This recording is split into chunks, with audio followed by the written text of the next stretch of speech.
This is my diagnosis and treatment plan for Gregory House, from the show House. When House is at work, in his interactions with other employees, he's shallow, callous, and rude.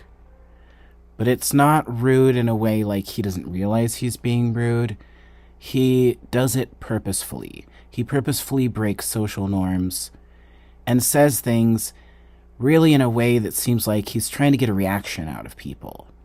He also mocks pretty much every single person he comes in contact with in a way that is purposefully offensive, as if to say that, the rules don't apply to him.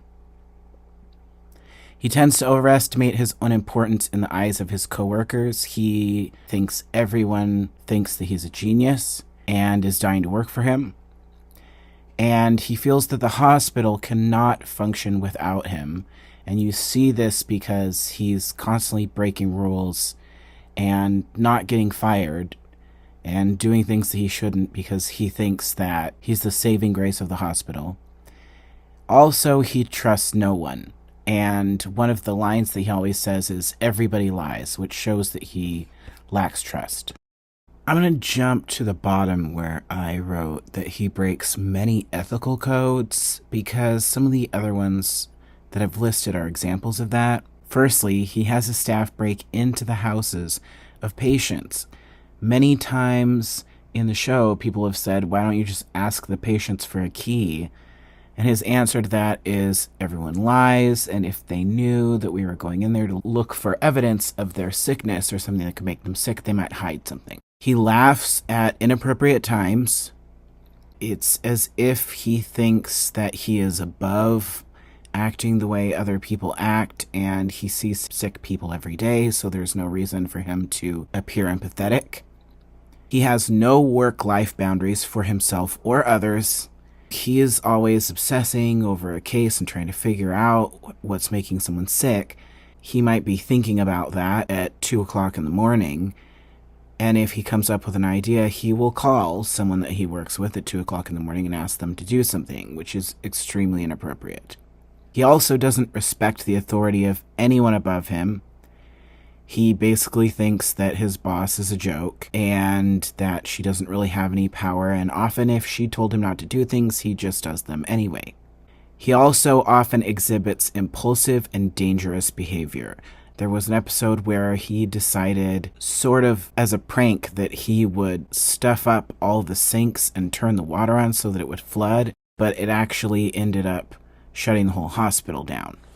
In his personal life, he only has one friend, which is Wilson.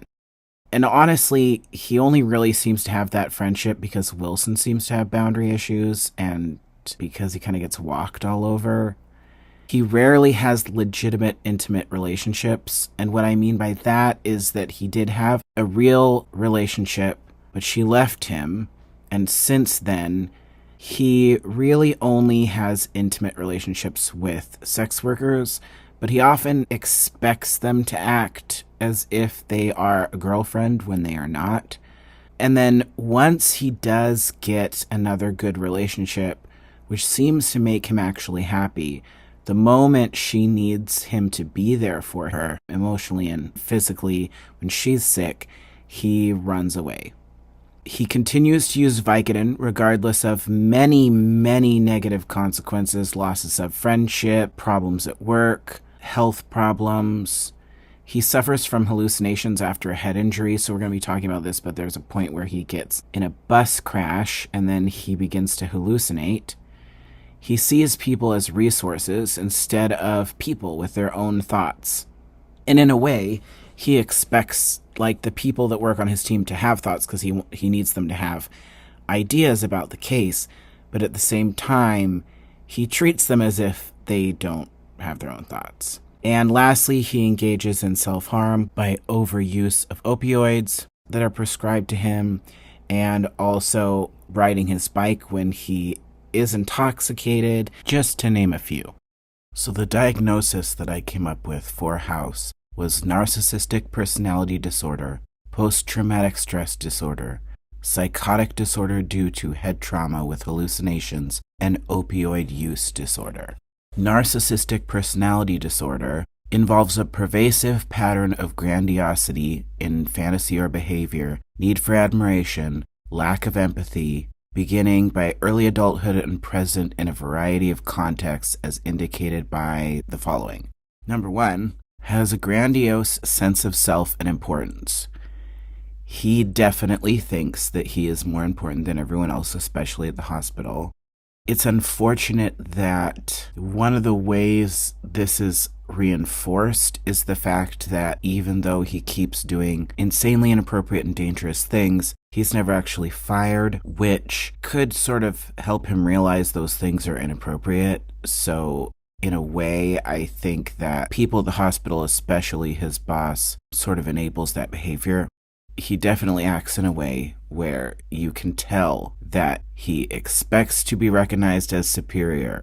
Now this says expects to be recognized as superior without commensurate achievements. Now he does have achievements and he is supposedly a genius, but he still thinks he's supposed to be, like better than his boss, which doesn't make sense. Is preoccupied with fantasies of unlimited success, power, brilliance, beauty, or ideal love. I don't know that he's preoccupied with fantasies of success, but I think that he's obsessed with thinking about nothing but whatever case he's working on, and he does always think he's going to be correct no matter what, and that should happen at any cost. He believes that he is special and unique and can only be understood by, or should associate with, other special or high-status people. He definitely thinks that he's special and unique. He shows this in many ways. For example, when he has to hire people, he kind of acts like he shouldn't have to interview people. When some of his team leaves, he doesn't want to have to hire anyone else because he only wanted to work with the people he was already working with. So when people come in for interviews, he basically just tries to scare them away because he doesn't want to have to interview. And he constantly bugs the people who have left him saying, oh, you want to come back and work for me. So he definitely thinks he's special. Requires excessive admiration. At one point, he had lost his team and he needed to hire a new one. So instead of just doing some regular interviews and hiring someone normally, he took like 20 people who had applied and decided to make it this big game where they're on teams and they have projects, and it also involves a lot of them sucking up to him, and I think that he purposefully did it that way. He has a sense of entitlement. It says especially favorable treatment or automatic compliance with his or her expectations. He expects his employees to do things that he shouldn't expect of them. He expects to get special treatment at the hospital, which he does, but he really shouldn't. Is interpersonally exploitative, i.e. takes advantage of others to achieve his or her own ends completely. He will pit his employees against each other for his own amusement. Lacks empathy, is unwilling to recognize or identify with feelings and needs of others. For the doctors that work under him, he basically acts like they don't have a life, or they shouldn't, or it doesn't matter. He makes them work all crazy hours of the day. He's rude to them. And when it comes to his patients, he doesn't even want to talk to them. He just wants to diagnose them. And when he does talk to them, he is definitely lacking sympathy. Is often envious of others, or believes that others are envious of him. Okay, he completely thinks other people are envious of him. He acts as if he thinks everyone wants to be him. Shows arrogant, haughty behavior and attitudes. Yes, and I think all the examples that I've given so far are great examples of that. Post-traumatic stress disorder. House has 2 reasons why he could be suffering from post-traumatic stress disorder. And what I mean by that is there were 2 major traumas. So the first was that his leg injury happened because there was a blood clot in his leg. They were going to have to amputate it. He told them not to do that. He basically wanted to die if he couldn't use his leg. He went under for surgery to remove the clot, and they ended up having to remove a lot of muscle that was dead, and so he woke up with a mangled, barely usable leg, which he was not expecting. So that was very traumatizing for him. And then later in the show, he is involved in a bus crash where not only does he sustain a head injury, but he sees one of his coworkers die. For a diagnosis of post-traumatic stress disorder, there must be exposure to actual or threatened death, serious injury, or sexual violence in one or more of the following ways. So, actual threatened death, yes, with the bus accident, totally. Serious injury, yes, with his leg. Directly experiencing traumatic events, so he did experience these events. Witnessing in person the events as it occurs, so he did see someone else die, so that would be witnessing an event. Recurrent, involuntary, and intrusive, distressing memories of the event. So as far as the bus crash goes, at first he can't remember anything, but then he starts hallucinating that the person who died is talking to him. And then slowly the memories start coming back, so I would say he does have that symptom. Recurrent distressing dreams in which the content or effects of the dream are related to the following traumatic events, so he does have nightmares about the events. Dissociative reactions in which individual feels or acts as if the traumatic events were reoccurring. So it's a little bit unclear in the show if this would totally qualify, but he is hallucinating. And again, it's hard to say if the hallucination is due to the head trauma or just the trauma in general, which is why I'm just putting them both in here. But he is at work and he's talking to this hallucination, and he is sort of experiencing these memories as if they're happening, to the point where the people he's working with are like, "Are you okay? What's going on?" Like, they can tell that he's out of it. Avoidance of or efforts to avoid distressing memories. He abuses opioids, which we're going to be discussing in the next slide, and I would argue that his abuse of opioids is his way to try to avoid the distressing memories, as well as dealing with his pain. Persistent inability to experience positive emotions. He is pretty much always upset. He's almost never happy. He is mad at people. He's irritated. He's rude. So that would go into irritable behavior and angry outbursts. And he definitely has more angry outbursts after the bus accident. Reckless or self-destructive behavior. So he had a lot of reckless and self-destructive behavior even before the bus accident. His injury with his leg, he had so much reckless behavior. One example is driving his motorbike while he's intoxicated, drinking or doing drugs to the point where he passes out and he loses memory. So as far as the hallucinations, I'm diagnosing him with psychotic disorder due to head trauma with hallucinations. In order to get this diagnosis, these are the things that are required: prominent hallucinations or delusions. So he's literally seeing his coworker that died speaking to him. B, there is evidence from the history, physical examination, or laboratory findings that the disturbance is a direct pathophysiological consequence of another medical condition. He did have a head injury, and he didn't start hallucinating until he had this head injury, so I think that would apply. The disturbance is not better explained by another mental disorder. He had not hallucinated before this, although he does have narcissistic personality disorder. D, the disturbance does not occur exclusively during the course of delirium. That's correct. The disturbance causes clinically significant distress or impairment in social, occupational, or other important areas of functioning. He's at work. He's trying to work. It's definitely not functional because he's distracted by these hallucinations and everyone at work is worried about him. Prominent hallucinations that are judged to be attributable to physiological effects of another medical condition that are not better explained by a mental disorder, so we already talked about that.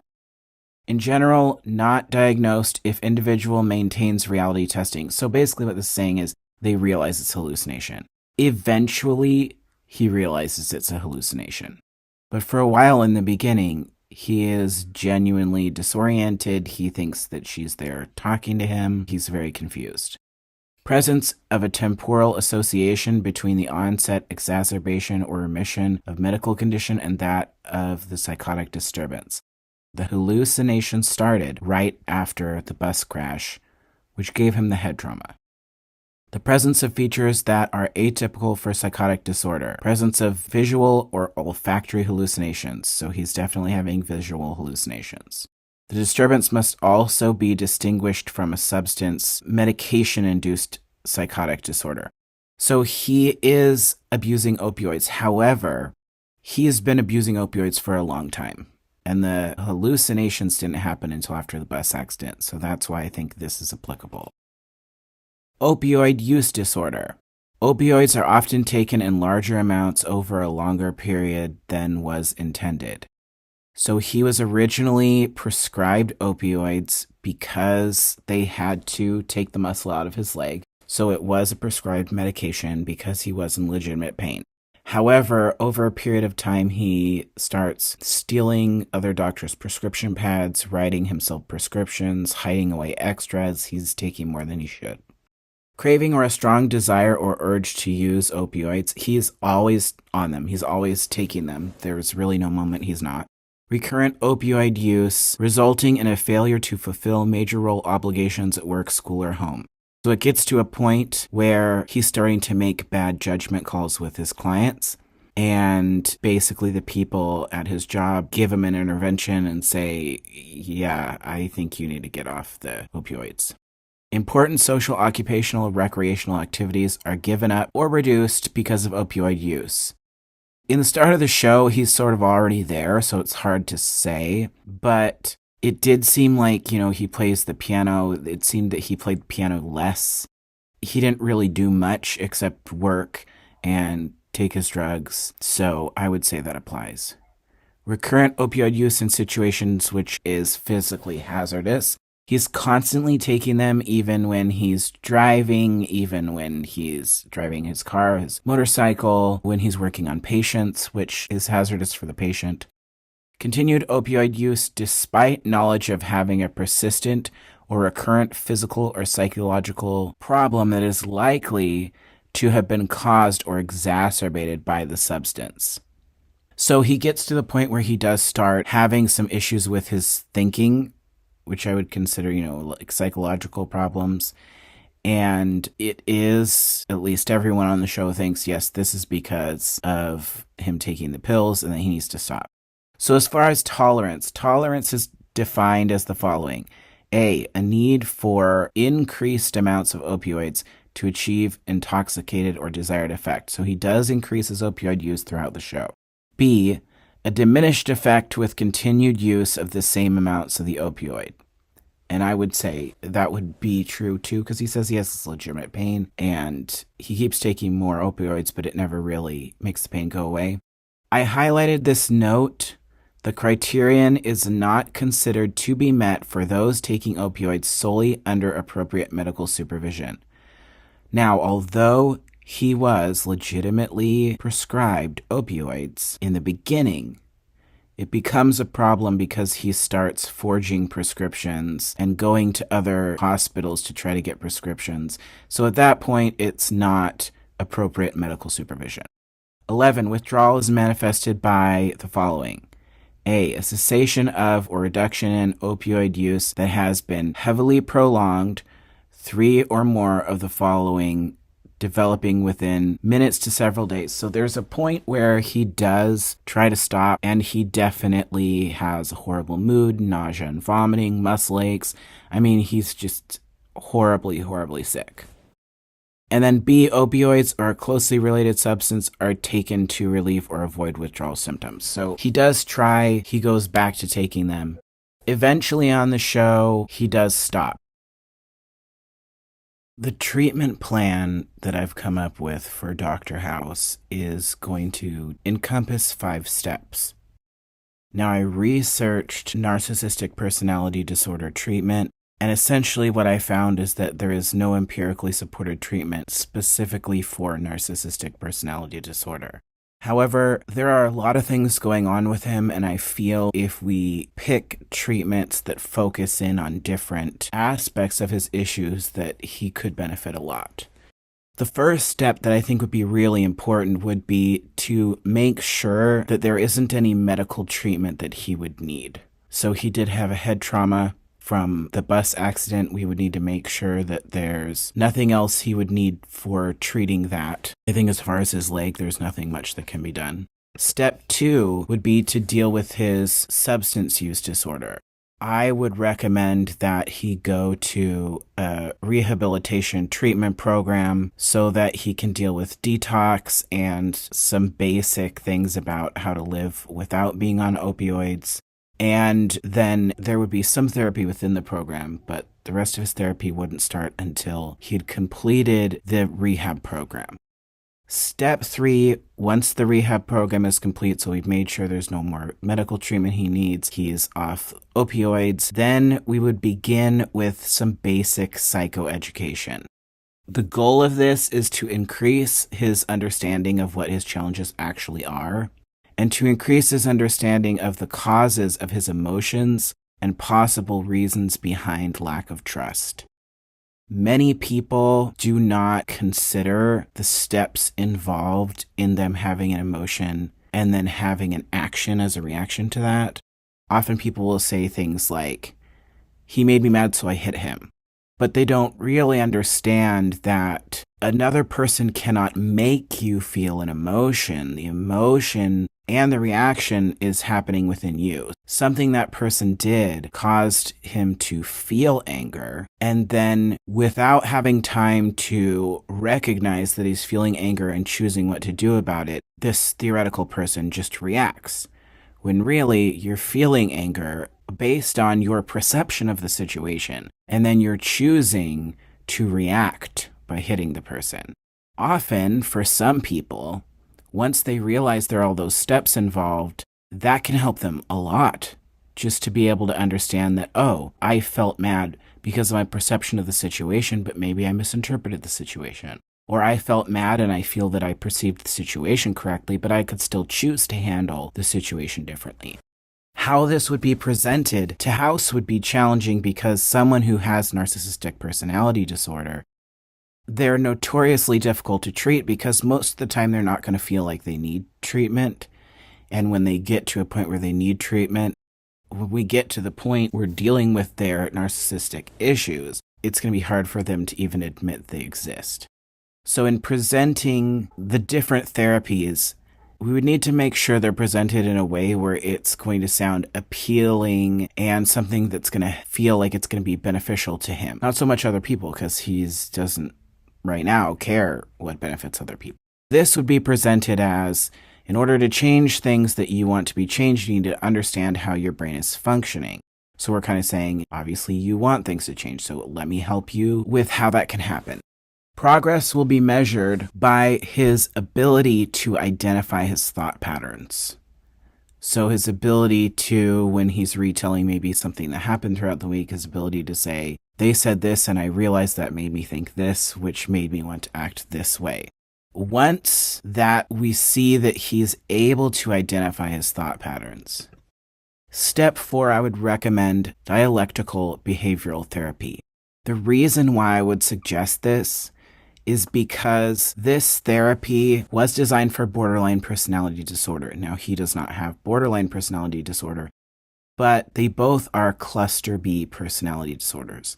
The second reason why I would recommend it is because it's very helpful for people who have suicidal ideation or involved in self-harm, which he does have a history of. The goals within using DBT for House would be to reduce and eliminate his suicidal ideation first, then to reduce personality trait expressions, so the personality traits that are not beneficial to him and other people, to increase his adaptive behavior, to identify and adjust maladaptive cognitions, which we've kind of already started with some basic psychoeducation, increase ability to understand and manage feelings, which again, we're building off of the psychoeducation that happened at the beginning. And then lastly, mindfulness practice, which is sometimes part of DBT, but would also be very beneficial for his PTSD symptoms, because people who have suffered trauma often have a sort of disconnection between their brain and their physiological sensations, and mindfulness can help them reconnect those things.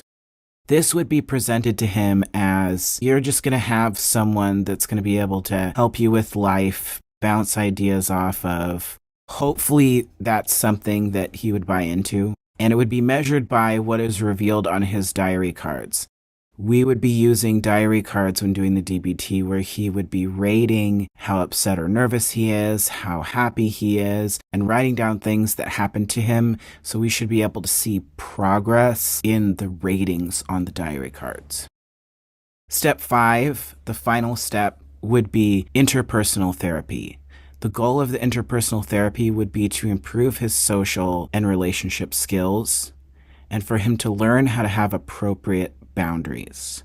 I do feel like this may be difficult to present to him or to convince him that it's a good idea because he tends to think that what other people want and are don't matter. But I would try to present it as skills that would make his interactions go more smoothly. So to try to make it sound like, okay, well, this is going to make it better for him because it is, but it's also going to help other people. And this would be measured by weekly feedback from close friends that he agrees to have them share. I think this would be important because often I think from his perspective, his interactions are fine. But from the perspective of other people, it's not. So we really would need some outside input on that. As far as the prognosis, treatment will most likely be long-term. Personality disorders tend to be lifelong. Thus the term personality disorders. The idea of personality usually is that it's consistent throughout your life. However, treatment can decrease some of the problem traits. And I think that if we treat also the other challenges that are going on in his life, that may reduce the sort of exaggeration of some of his negative personality traits.